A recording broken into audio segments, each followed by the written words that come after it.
चल बे बता, जेल को हिंदी में हवालात क्यों कहते हैं? साहब, जब से जेल में आया हूँ खाने के लिए हवा और लात ही मिल रही हैं, इसलिए हवालात कहते होंगे। अरे चल भाई चल, तेरी फांसी का समय हो गया।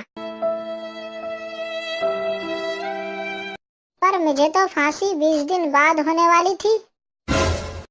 अरे भाई ऐसा है, जेलर साहब कहकर गए हैं कि तू उनके गांव का आदमी है, इसलिए तेरा काम पहले होगा। अरे साहब हमें छोड़ दो, हम तो चटनी बासी रोटी खाता हूँ। लेकिन तूने चोरी करी है बे, सजा तो मिलेगी। अरे नहीं, गरीब आदमी हूँ, चिकन मटन शाही पनीर खाता हूँ साहब। अरे तो हम क्या गोबर खाते हैं? बड़े आदमी हो साहब, खाते होगे। अबे तूने बैंक में चोरी करी थी तो वहाँ बैठकर पैसे क्यों गिन रहा था रे?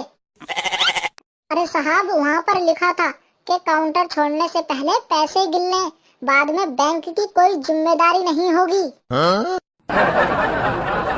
अबे कालिया बकवास बंद कर, ये बता आखिरी बार किससे मिलना चाहेगा?